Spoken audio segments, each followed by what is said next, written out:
soon as we type in any, not even any T, then our search results already bring us to the world of convincing series and must-watch movies that have been carefully chosen to our preferences.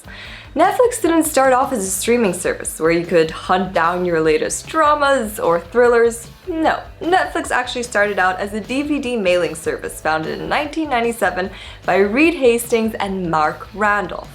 Since 1997, they've been on a continuous train of reinventing themselves, from a mailing service to a streaming service, and lastly also having their own content like Netflix original movies. And along the way, they have acquired a gigantic sum of subscribers. By 2020, they had 195 million subscribers, to be precise. They ruled the streaming service industry among their competitors like Hulu, HBO Go, Amazon Prime, and the list goes on. As we can see by this chart, Netflix subscribers are quite loyal to Netflix, trusting the streaming service to provide them with the latest must-sees and adapting their homepage to their preferences.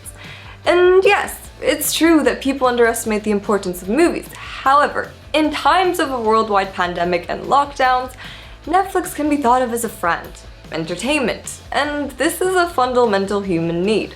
The Netflix mission is literally, we want to entertain the world. And unlike other streaming services available, they not only want to provide you with entertainment, but they also want to sell their attention. Personalization. Put simply, Netflix is there for their customers. Their visual interface is built to be simplistic, and their data-powered recommendation system is meant to help their customers with choosing what to watch without giving it a second thought. They run over 250 A/B tests each year. They need the data to inform them about each decision customers make, whether it's hovering over a thumbnail to watch the trailer or choosing the next series to be loyal to. Reed Hastings, co-founder of Netflix, stated that if the Starbucks secret is a smile when you get your latte, Netflix's secret is that the website adapts to the individual's taste. And that's exactly what Netflix does. Netflix personalizes movies and shows to your taste. They have identified 2,000 taste communities, clusters of people who have the same content preferences. And this is the reason why I see girly chick flicks and criminal investigation series on Netflix all the time. I guess I've just been put in that taste community. These taste communities that Netflix divides subscribers into is what drives the content that is displayed on a subscriber's Netflix homepage. You've got several rows and titles on your homepage, and that popular on Netflix section isn't really what's popular on Netflix. It's actually what is popular for you and people who have similar tastes. And then comes AVA, Aesthetic Visual Analysis. AVA is a set of tools and algorithms that search Netflix's episodes and movies for the best images to create thumbnails.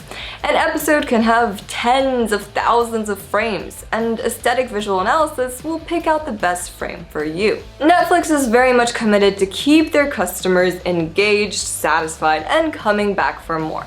Therefore, the precise and in-depth personalization.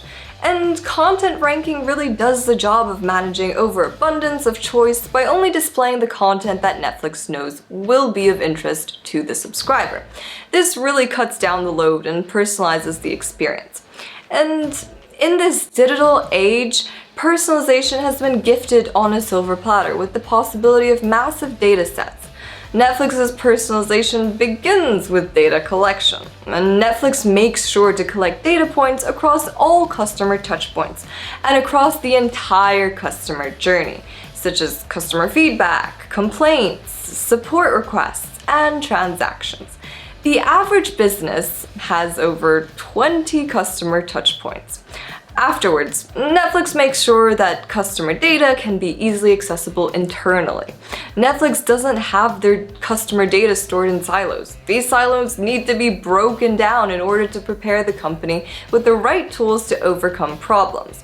Netflix has full visibility of their experience, and that is what empowers its employees to build better customer experiences and optimize touchpoints. And if you haven't figured it out already, the more a customer or subscriber uses Netflix, the more powerful and accurate the recommendations become.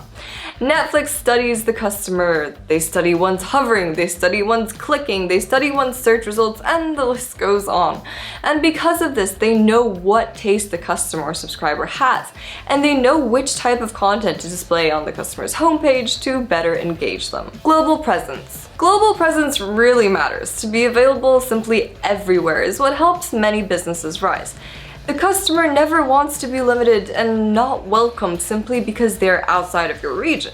Netflix has around 73 million subscribers in the US, and outside of the US, it still outperforms other OTT providers with 70 to 87% subscription users in English-speaking countries, and 55 to 64% of users in non-English-speaking countries. Subscription-based business. And lastly, with Netflix being a subscription-based business, it brings convenience to the customer. Especially during the time of a worldwide pandemic and lockdowns, Netflix brings customers their streaming service wherever they are and on every device. With outdoor activities currently unavailable, Netflix is just a click away, where the customer can get snug with a mysterious comedy or a full-on thriller.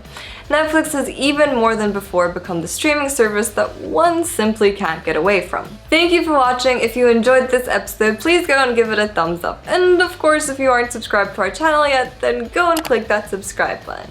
Insider out.